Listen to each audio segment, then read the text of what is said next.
안녕하세요, 교수님. 네. 남편이 작년 12월부터 초등학교 4학년 둘째 아이 공부를 봐주고 있는데 소리를 지르고 말끝마다 욕하기를 서슴지 않습니다. 아이는 원래 ADHD 약을 먹고 있었고 남편과 공부하면서부터 틱도 두세 가지 생겼습니다. 남편은 오로지 자기가 느끼는 불안과 강박에 갇혀 점점 더 공부에 집착하고 아이를 참 많이 힘들게 합니다. 아이가 공부하기 싫다고 할 때마다 남편은 핸드폰을 뺏고 게임을 못하게 하고 옷과 신발까지 빼서 결국은 아빠랑 공부할 수밖에 없는 상황을 만들었습니다. 또 제가 남편에게 얘기를 해도 그때마다 큰 싸움이 됩니다. 아이는 1년에 한두 번 친구들의 학용품을 훔치거나 숨기는 일이 있었고, 이제 거짓말은 일상이 되었습니다. 의사 선생님은 환경이 좋지 않아 아이가 약을 먹어도 효과가 없다고 하시고, 신고자의 의무를 가진 자로 듣고만 있기 너무 힘들다 하십니다. 저도 정신과 약을 먹을 만큼 많이 힘든데 제가 어떻게 해야 하는지 여쭤봅니다. 어, 지금 만약에 본인이 설명한 지금 우리 나한테 얘기한 이대로라면 남편은 아동학대죄에 들어갑니다. 이거는 옛날에는 내 자식 내 맘대로 한데 당신이 무슨 상관이냐 이랬지만은 이것 이렇게 하면 아동학대가 됩니다.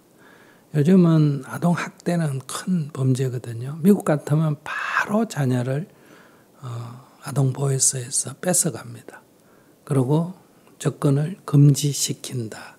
이렇게 볼 수가 있다. 이 얘기예요. 그러니까 제일 좋은 거는 어른이면 어른과 어른의 상호관계에서는 조금 뭐 설령 주먹이 오갔다 하더라도 설령 언쟁이 오갔다 하더라도 감당할 수 있는 능력이 있다. 이 얘기예요. 그런데 아이는 아무런 무방비 상태예요.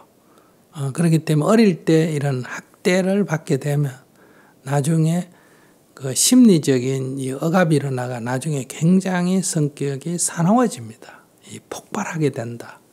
그래서 자기보다 힘센 사람을 만나면 이렇게 막 기가 죽고 움츠러들고 자기보다 힘이 약한 거에 대해서는 막 굉장히 학대를 도로합니다. 자기 분노가 일어났어. 이제 이런 문제가 있거든요. 그래서 남편도 또 어릴 때 자랄 때 부모나 선생님으로부터 그런 경험을 겪었는지도 지금 얘기 들어보면 모르겠거든요. 그러니까 만약에 자기가 나한테 설명을 어떻게 했는지를 내가 잘 모르니까 자기 설명대로라면 1차적으로 남편이 먼저 병원 치료를 받아야 된다. 이렇게 말할 수가 있고요. 두 번째는 병원 치료를 받는 게 필요하고 두 번째는 아이하고 남편은 분리시켜야 된다. 이렇게 말할 수 있는데 여기서 다만 우려점은 자기도 지금 정신적으로 약한데 이 일을 감당해낼 수가 있느냐. 이게 문제예요. 그렇기 때문에 어쨌든 남편을 잘 다일러서 남편의 정신건강을 이렇게 치료받도록 자기가 하는 게 필요하다. 이렇게 볼 수 있고요. 그 노력이 1차적으로 필요하다. 그것을 어떻게 설득하든지 해서 남편도 약을 먹고 이렇게 하면 이 집착이 좀 약해진다 이 말이에요. 그리고 두 번째는 이제 남편과 그게 도저히 안 된다면 그뭐 조금 해보고 안 된다 이러지 말고 왜냐면 부부고 가족이잖아, 그죠? 도저히 안 된다면 이것은 신고를 해야 됩니다. 신고를 해서 내 힘으로 남편을 어떻게 못하니까 그래서 전문가가 와서 이 상태를 보고 이것은 아이를 이렇게 키워서는 안 된다. 이렇게 객관적 평가, 의사의 평가가 나거나 의사한테 상의해 보면 이거는 이런 환경에서는 도저히 아이가 안 됩니다. 내 생각은 그 정도 되면 의사 선생님이라면 이 아이한테 악영향이 되기 때문에 이게 아버지하고 아이를 분리시켜야 됩니다. 이런 조언을 할 만도 한데 그 의사가 안 했다 그러면 뭐 어느 정도 상태인지는 모르겠어요. 그렇게 해서 일단은 아이하고 남편, 아버지를 당장 좀 분리시켜야 된다. 그러니까 그걸 먼저 하려면 싸우게 되니까 우선 남편의 치료를 먼저 하고 치료가 되면 그 대화를 해서 학습을 돈이 들더라도 학습이 필요하면 제3자에게 맡겨야 된다. 이렇게 말할 수 있고요. 아이가 이런 건강이 나쁘면 정신 건강이 나쁘면 지금 학교 공부하는 그건 하등 중요한 게 아니다. 그냥 학교는 그냥 놀기 삼아 다니도록 오히려 열어줘야 되고 그러다 보면 아이가 자기 자발적으로 뭔가 하게 되는 그런 과정이 생겨나는데 제가 염려하는 거는 뭐 자기가 이게 민감하게 너무 지나치게 보고 있고 그걸 나한테 얘기한다 그러면 이 평가가 잘못될 소지가 있어서 제가 말하기가 조심스럽다. 자기 얘기대로라면 지금 그런 수준으로 이 문제는 아동학대에 들어간다. 이렇게 말할 수 있습니다. 그래서 해결책은 엄마니까 아이를 보호해줘야 되잖아요. 첫째, 한두 번 해보고 안 된다고 포기하지 말고 남편에게 어떤 양보를 내가 하더라도 남편이 진료를 받을 수 있도록 첫째 하고 두 번째 진료를 받아서 막 크게 이상이 없다 하더라도 일단 남편하고 아이는 이 학습 관계로 묶으면 안 된다. 옛날부터 아이에게 공부를 가르치는 거, 타인에게 공부를 가르치는 거하고 운전을 가르치는 거는 부부나 형제 간에 하지 마라 이런 말이 있습니다. 요즘은 거기다 뭐 골프까지 그렇게 얘기하더라고요. 우리는 골프가 뭔지 모르니까 하는데 이 운전을 하면 선생은 운전을 못하면 못하는 거 가르쳐 주려고 선생이 있잖아요. 근데 막 성질부터 내거든요. 그것도 못하나 이러면서 그러니까 사람이 막 기가 죽어가지고 운전을 제대로 배울 수가 없는 거예요. 그래서 반드시 돈이 들더라도 전문 선생한테 배워야지 이렇게 부부지간에 하지 마라 이런 게 있고요. 그 다음에 애들 공부 가르칠 때 옛날에 그때 형이 동생을 가르쳐라. 보통 부모는 야 형이 네가 좀 가르쳐줘라 이러지만 형이 가르치면 한 번만 가르쳐줘 두 번째 못하면 막 그저 손이 머리부터 먼저 올라가거든요. 이거 바보야 이것도 못하나 이런 식으로 간단 말이에요. 근데 선생님에게는 10번을 못해도 선생님은 11번째 그걸 가르쳐야 되거든요. 근데 모르니까 배우지 알면 못 되면 배워요. 근데 우리 학교의 문제는 선생 중심의 교육이라는 거예요. 지가 얼마나 많이 아느냐 이거 자랑하는 교육이란 말이에요. 아이가 모르는데 따라서 맞춤 교육을 해야 되는 거예요. 그러니까 일률적으로 가르치면 안 되는 거예요. 일률적으로 가르쳐놓고는 다 그 아이가 모르는 다른 애 다 알아도 한 애는 모를 수 있잖아요. 그러면 거기에 맞춤 교육을 다 해내야 되는 거예요. 그러니까 학교라는 거는 배움의 터지 가르치는 곳이 아니에요. 그런데 우리는 옛날부터 이 유교적인 그런 거에서 가르친다 하는 개념이 학교라고 그러는데 배우는 것이 학교예요. 그러니까 배우는 것의 학교의 주인공은 학생이에요. 그 배우는 아이가 뭘 모르느냐에 따라서 맞춤 교육을 해야지 선생이 얼마나 아느냐 그건 하등 중요한 게 아니다 이 말이에요.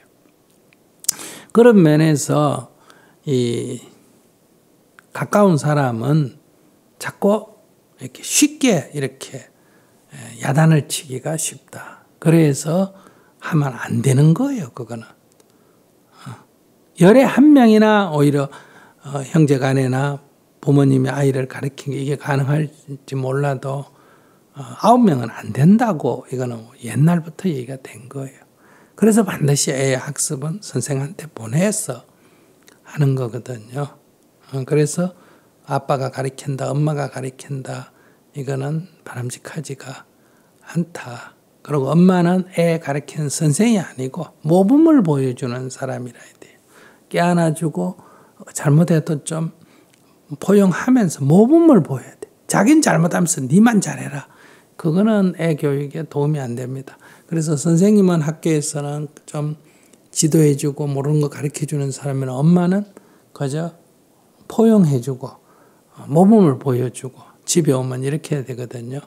그래서 학교 선생님 아들이 이렇게 일반 가정보다 아이들이 더 삐뚤어지는 확률이 높다 그래요. 평균적으로. 그 이유는 우리가 보면 훨씬 더 모범적이 될 것 같지 않습니까? 그렇지 않습니다. 이 직업병이 있거든요. 학교에서 늘 아이들을 가르치기 때문에 집에도 애들을 가르친다고요. 집에서도 자기가 선생같이 자기 애를 대한다 이 말이에요. 그럼 애는 학교에도 선생, 집에도 선생, 부모가 없는 거예요. 학교에 가서는 좀 긴장하고 배우지만 집에 오면 좀 편안하게 해야 되고 또 집에만 놔놓으면 안 되죠. 애가 버릇이 없어지니까 또 학교 가서 배우고 집에 와서는 좀 풀고 이렇게 해야 되기 때문에 그래서 집에서 가르치는 거는 모범을 보여줘야지 이래 하라는 거는 옳지가 않다. 그런 관점을 가지고 좀 지혜롭게 해결해 봤으면 좋겠다 싶습니다. 네, 감사합니다. 네. 이거 참 지혜도 있어야 되고 의지도 있어야 되고 강한 심성도 있어야 되는데 질문자가 약한 심성을 가지고 있고 자기도 지금 자기 몸도 하나 건사하기 지금 어려운 상태에서 이 부부관계도 조절해야 되고 애도 보살펴야 되고 하니까 이건 좀 어려우니까 제가 볼 때 한번 시대보고 잘 안 되면 이 전문가의 조언을 얻어야 된다. 아동 전문가의 이런 경우에 아이를 위해서 어떻게 해야 되느냐 이런 조언을 얻어서 부부관계가 조금 금이 가는 한이 있더라도 아이 보호를 위해서는 그 전문가의 조언 하에 자기 혼자 그렇게 생각하면 안 되고 전문가의 조언 하에 분리를 강제적으로라도 시킨다든지 이런 조치를 취해야 된다. 아이들은 주는 대로 받거든요. 영향을 받기 때문에 우리는 아이들에 대해서는 자기 성질대로 하면 안 된다. 반드시 아이는 아이에 맞게끔 우리가 보호해야 된다. 여러분들 다 지금 생각해 보면 어릴 때 아버지가 술 먹고 행패 피우고 부부 싸우고 이런 게 여러분들 마음에 다 부정적으로 작용해가 내 사는데 큰 영향을 주고 있지 않습니까? 그래서 이 아동 학대라는 것은 평생 이 아이를 정신적으로 힘들게 하거든요. 그래서 특히 아동 성추행 이런 거는 그 하는 사람은 간단한 그냥 행동이지만은 아이에게 주는 영향은 굉장히 크다는 거예요.